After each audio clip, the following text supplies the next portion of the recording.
aborronàstic d'escoltar esta sintonia. Quines ganes que vinguera tot l'imperi romà a visitar-nos, no? Així. Perquè, senyores i senyors, Ai, pare. entra el restat romà de la vesprada de Apuntus, Caius, Vicentius, Ginarius de Beniarjó. Bona vesprada, los que van a locutar te saludan.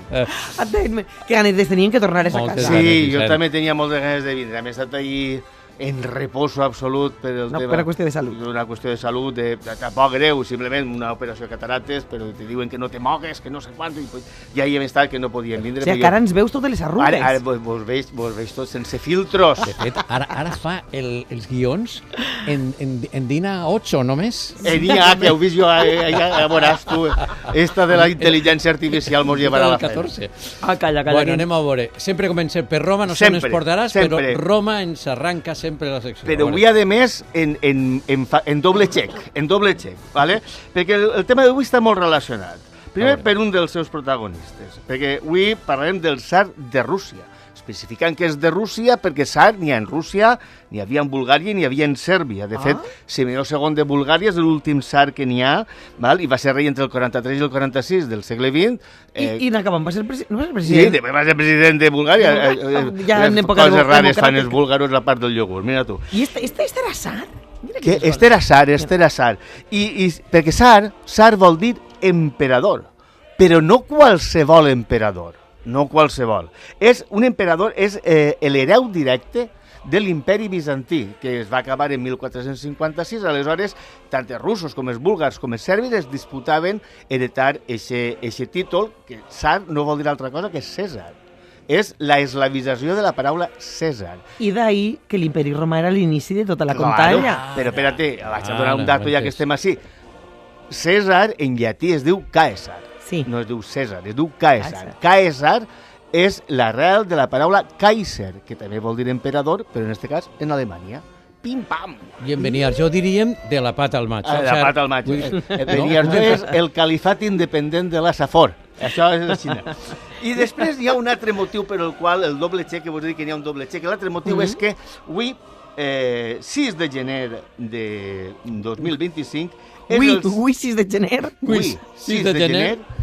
Com que 6 de gener? 6 de novembre? De novembre, perdoneu. Igual estaves en el calendari julià, no, o en el gregorià. No, que estava escrivint la carta als Reis. Als Reis. Al mateix moment que feia la Ai, secció. Déu, senyor. Pues tot Pues 6 igual, de novembre. pues en la meva vida tot és igual. Ja ens Pues agrada. avui, 6 de novembre, és el 128 aniversari de la Revolució d'Octubre. Ai, vai. Què dius tu? 6 de novembre... Revolució d'Octubre? Pues sí, perquè és, segons se compte, si és en el calendari julià, és la Revolució d'Octubre per a russos, per a nosaltres és la Revolució, li diguem d'octubre, perquè ja hem ficat d'octubre, però per a nosaltres l'aniversari Seria de novembre? és el 6 de novembre. És a dir, que per un calendari que va establir Juli Cèsar i que els ortodoxos no van voler canviar, la Revolució d'Octubre russa en realitat és en novembre.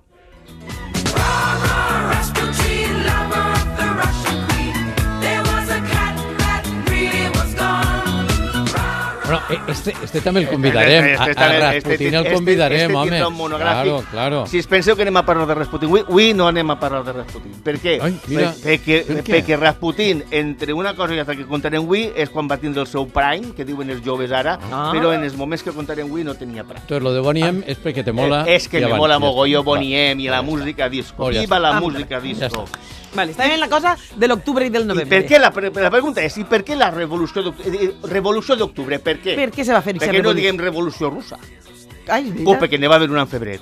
Cacau! Entonces n'hi ha que diferenciar la de febrer de la d'octubre. Comprenc. Una revolució de febrer que en part ve produïda per una revolució molt anterior, que és la revolució de 1905. Que també era russa. Que també era russa, con Claro, l'ensaladilla. però, claro.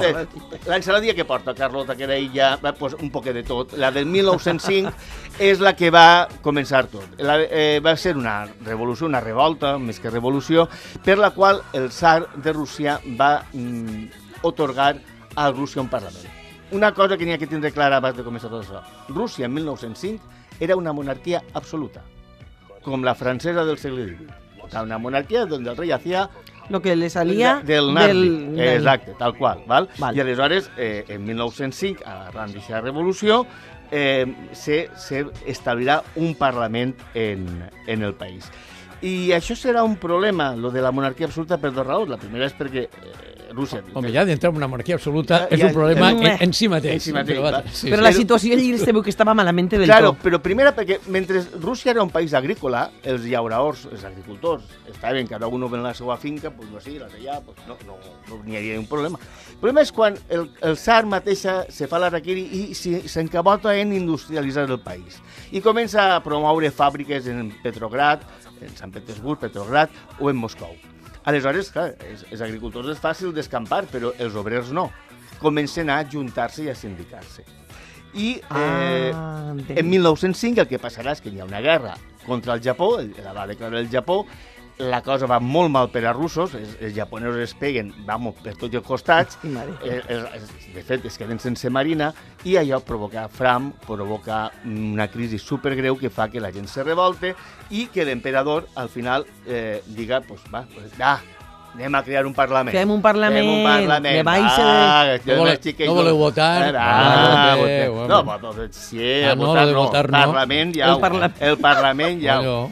Pero claro, así lo que va a hacer aquí, mi amigo el zar Nicolás II, es la de prometer y prometer hasta meter, y después de haber metido... Nada de lo prometido. Total, que el zar es passava el Parlament per lo prometido. Saps què t'he vull dir? Ai. O sea, és que volem... Pues això, propietat privada. Propietat privada... Uf, Però això és propietat el meu, privada. home. Això No, no. La societat va començar a organitzar-se en aquestes assemblees que van començar a dir-se soviets. És la paraula soviet vol dir... Això ja ens sona. Ja va sonar. Assemblea. Sí. Assemblea vol dir. Sí. I arribarà, en la qual sobretot estaven allí les dues faccions, diguem-ne, del socialisme de l'època rus, que són els bolxevics, que eren més radicals, i els menxevics, que és el que...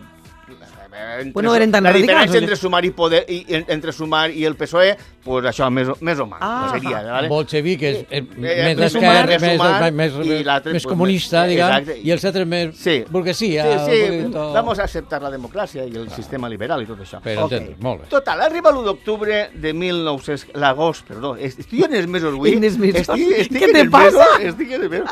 Arriba l'1 d'agost de 1914. Sí? Feia 2 mesos que a Sarajevo havien matat a l'arxiduc Francesc Ferran d'Àustria i Alemanya li declara la guerra a Rússia.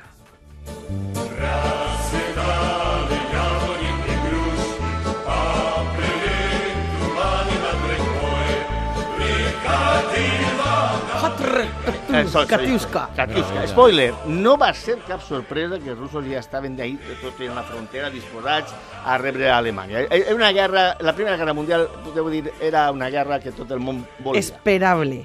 Tot el món la volia. O sigui, quan tot el món vol una cosa, pues al final acaba passant. I així el moviment obrer internacional es dividirà en dos grans faccions, i en Rússia també. Estaran els internacionalistes, aquells que diuen que la Internacional Obrera no ha de participar en la guerra, sinó que ha d'aconseguir la revolució obrera perquè és una guerra capitalista. No entreu en la guerra. No entreu en la que deus guerra. en la revolució de la cosa de faena. I després estan els defensistes, que són aquells que primer diran guanyem la guerra nosaltres, el nostre país, i després ja farem la revolució. Que és un missatge completament contrari a el que va dir Marx, també és contrari a la salut, menjar-te 4 plats de paella i el diumenge que te'n menges. O sigui, que t'ho vull dir, en fi... Si pintés 4 passes paella no seria marxista, diguem. No seria marxista, seria més bé menxevic. Seria un poc menxevic. Seria un poc Bueno, menxevic. bueno. El Tsar vol la guerra. El Tsar està per la Se fica berraco quan veu la guerra. Ai, la guerra! I se li fiquen els pesos durs. Vol una gresca. Vol una gresca. I el problema és que la guerra no vol el Tsar. Ni la de Japó la va voler, ni esta tampoc. I als cas de batalla, a l'exèrcit rus li van pegar com pegava el genovès. Saps? Per dalt, per baix, de bolera, de calbot, de totes les maneres Mira, els possibles. russos no els anava bé. I pel la mes cosa de la febrer... guerra. Ara sí que és febrer. El seu mes de febrer, que és el nostre març, Sí. la situació és insostenible i l'exèrcit va de derrota en derrota i la gent es mor de fam. Literalment, es mor de fam.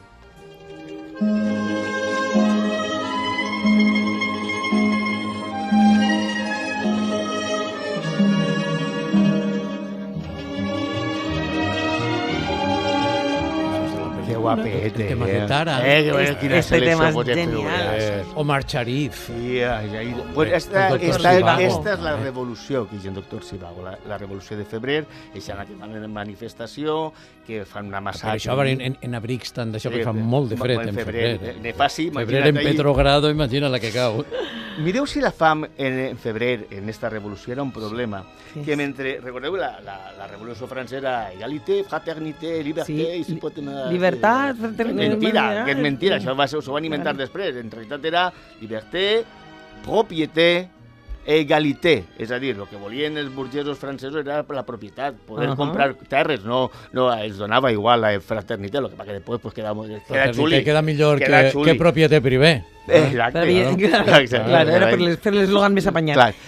I estos que deien? Els russos dien pa, pau i terra. Perquè les grans reivindicacions de la Revolució de Febrer era la fi de la Primera Guerra Mundial per a Rússia, val? I per això els soldats van apoyar als bolxevics, i una reforma agrària que repartira les terres entre els grans nobles arxiducs i peixques d'estes, que la podera repartir entre els agricultors que estaven morint-se de fam i no tenien terres que poder treballar.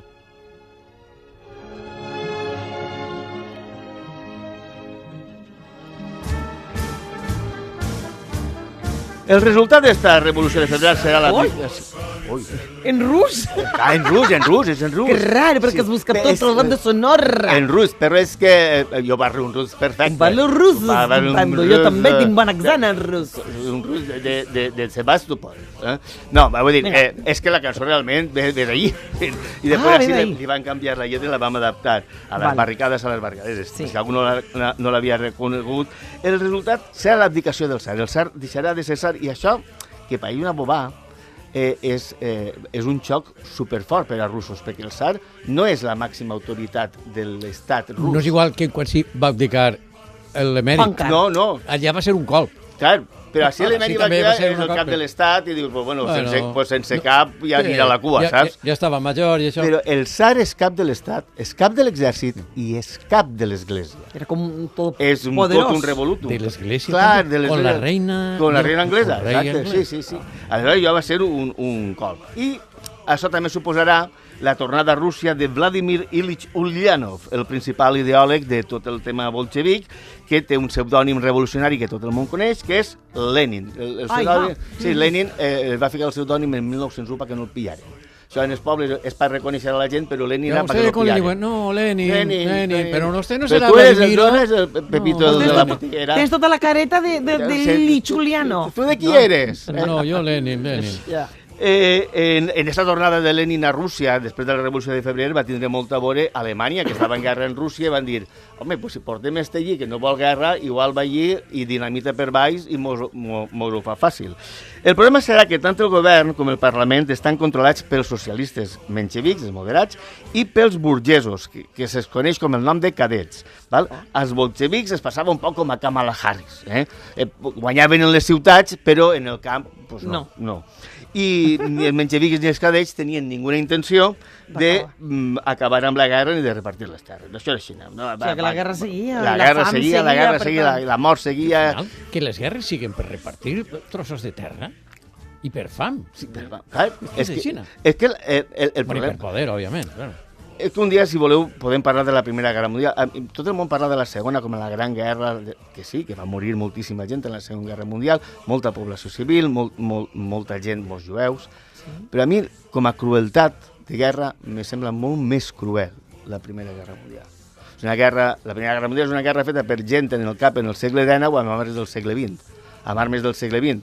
I llançaven a la gent contra les trinxeres quan a l'altra part hi havia metralletes que disparaven 3.000 bales per segon, i en 5 minuts morien 60.000 persones. Com a mosques, que pobrets, xiquets. Sí. Bueno, així les coses, en abril va haver un altre motí, val? En abril, perquè allí la fam no s'acabava i la guerra no s'acabava, en abril va haver un altre motí que inspirarà Lenin a fer les conegudes, bueno, és coneguda perquè és pregunta d'examen sempre en primer de batxillerat, les conegudes tesis d'abril que, en resum, te van a dir que l'única manera d'acabar la guerra és acabar amb el capitalisme i que per acabar amb el capitalisme tot el poder ha de ser per als soviets, val? Això era la filosofia de Lenin. En quatre paraules. Arreglat a Xina. El soviet al poder. Exacte, el soviet al poder. Vamos. I davant d'aquestes circumstàncies, els bolxevics, que se'n vingueren amunt, van intentar organitzar una altra revolució en el mes de juliol.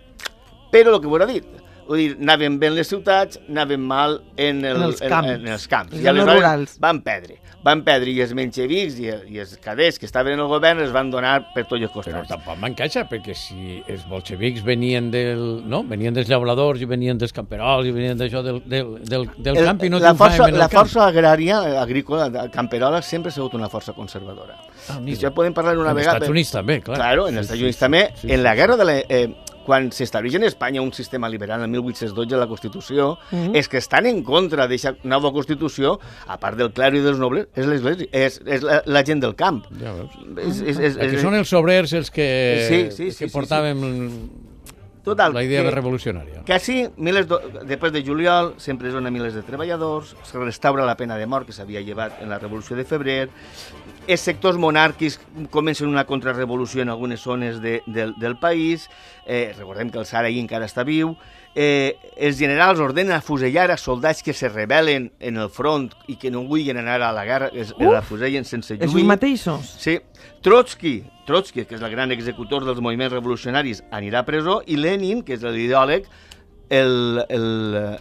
l'exilien a Finlàndia. Collo, quina purga. Sí. I a principi d'octubre, davant la continuïtat de la guerra i la pobresa generalitzada, el Comitè Central Bolxevic, on està Trotsky, Lenin i Stalin, ja vos sona, aprovarà una insurrecció armada que es posarà en marxa el 6 de gener del calendari gregorià, que és el nostre, però que en el calendari julià va ser entre el 24 i el 25 d'octubre.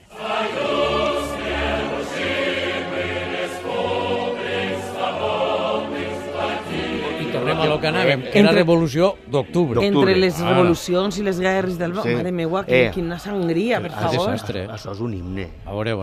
Això, tu eres russo, tu sents això? I se te posa el... No és per fer no és lleig per altra això, cosa, però això, Sí, i l'alemà, dius, claro, per això anaven tant temps pegant-se galtades per ahir, tu tens això i t'actives, no te relaxes. Te'n visques ahir. molt. Total, a Petrograd la cosa va ser prou pacífica. La Guàrdia Roja Bolxevic va prendre sense resistència els ponts de Petrograd. Petrograd és una ciutat que està en el delta del riu Neva, està rodejada d'aigua per tots els puestos. També va prendre l'estació ferroviària, el Banc Central, l'oficina de correus, la companyia telefònica, i ja quan ho tenien tot van llançar l'últim atac contra el Palau d'Hivern, també amb una resistència molt feble, conteu en Petrograd, en tot el tema... O sigui, que no van dir difícil per avançar. Només van morir 5 persones. Més difícil va ser quan ho van intentar en Moscou, amb 300 treballadors bolxevics que van anar pacíficament pensant-se que podrien entrar, com havia passat en Petrograd, que podrien entrar al Kremlin. Des del Kremlin els cosacs es van ametrallar i van fer una massacre. Arran d'això, en moltes ciutats va tardar quasi una setmana en triomfar la revolució, però en el camp no, i se va muntar una guerra civil entre els blancs, que eren els menxevics i els cadets, contra els rojos, que eren els bolxevics, en la qual van intervindre totes les potències mundials que ja estaven involucrades en la Primera Guerra Mundial. Els bolxevics van treure a Rússia de la Primera Guerra Mundial, i després de 6 anys de guerra civil, que va sobrepassar en temps tot el que és la Guerra Mundial, Lenin instaurarà la Unió de les Repúbliques Socialistes Soviètiques, que resti a veure la URSS, que resti a veure amb el que coneguem després gràcies al tio Stalin, que era igual de cafre que el tio Adolfo i que el tio Benito. Saps què te vull dir?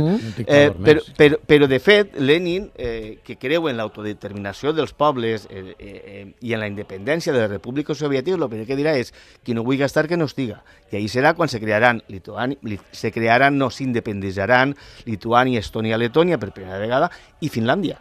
Finlàndia naix a partir d'esta sessió de Lenin de dir qui no vulgui estar, que no estiga. I qui estiga tranquil, que respectarem totes les seues llengües, les seues cultures, inclús la religió. Clar, estem parlant d'un país que administrarà això. Això és un continent. Una barbaritat jo gran. no ho sé, ara, perquè no tinc la dada, però jo no sé quants idiomes se parlaran ahí. I fita en diversos continents, clar.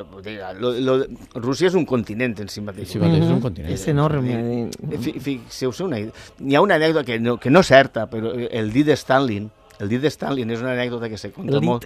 El dit de Stalin. Diuen que estaven projectant una via ferroviària, pues no me facis cas, perquè no, ara no D'ací cap allà. d'ací cap allà, de Moscou a Kiev, per exemple, no? I entonces estaven ahí en una regla dient pues, que la línia recta esta era la més d'això, no? Entonces, i li van dir, on fiquem una estació? Va dir, ahí. Entonces, el que va tirar la ratlla de la línia va fer la línia, però va passar per damunt del dit de Stalin i va fer una revolta així, al redolí del dit. Sí. Diu que són com a 2.000 quilòmetres de dit. Saps què te vull dir? De via ferroviària. Que Clar, també és va una... seguir la línia. Clar. No pot ser. És que Això és real. a Stalin ja... És No, meravellós, això no és real. si no nevero, ben trobat. Ben trobat, però a Stalin o li feies cas o ja ho tenies apanyat. El del mal bigot tenia Buah, mal, allò- hòstia. Home, estem parlant això. Bé, sí. Quantes persones van manar a assassinar? Pues a les mateixes que Hitler, o més, o per ahí, o més, Però que portem bona recua de...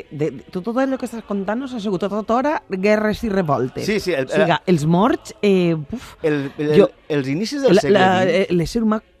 Quina barbaritat de matar-nos contínuament. Mira, l'inici Al del llarg de segle la XX història. va ser Calent, anem a dir, no? Sí, O com? sí, perquè a més, vull dir, compta que des de la guerra franco-prussiana del 876, crec que ara no tinc el dato exacte, Europa no havia estat en guerra. Havien estat quasi 50 anys sense guerra. I estaven buscant-se d'una manera brutal. I quan va vindre el segle XX, allò se'n va... I el problema és el que vos dic, vull dir, és que estaven combatint en armes del segle XX amb pensaments del segle XIX. I els generals del segle XIX, molt de trellar, en general, els del segle XIX molt de trellar no tenien. Perquè les guerres del segle XIX, sobretot, per exemple, penseu en les guerres napoleòniques, la qüestió era enviar a gent contra els altres i a veure qui ne matava més. Sí, quan més millor, Camp de batalla exacte. ple Sí. de milers de morts, Clar. i aquí no passava nada. Però, Però claro, això però és en que armes modernes, des de normalment- Napoleón se disparava la bala, clavaves la fusta, clavaves la fusta, clavaves la bala, clavaves la pólvora, li pegaves foc a la metxa, pum, cada minut ne tiraves una. És que en el segle XX no va ser així. I en Rússia va passar que Rússia no va passar al segle XX. No va passar del segle XIX al segle XX, va passar del segle XVI al segle XX. I això és un altre problema. Escolta, quin moviment més interessant. I a tot això ens hem quedat que I la encara estan- Revolució i- d'Octubre i encara estan va enviscats. muntar una quantitat de gresca Sí. i de revolucions al voltant que va ser realment al·lucinant.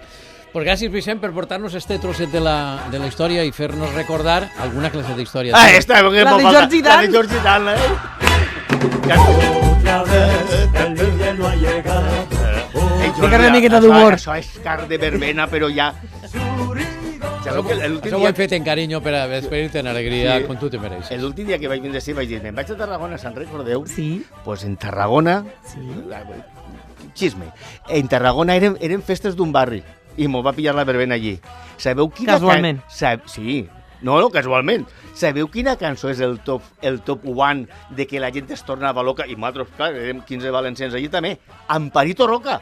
Amparito Roca sonava, però en rotllo house. Tu. Nos llena de orgullo y satisfacción. Tota la plaça votant com si no estigueren bé del cap. Per favor, Tono, hem de buscar... Ara no, quan pugui. Amparito Roca, versió house. Versió house. Con xunda. Xunxa.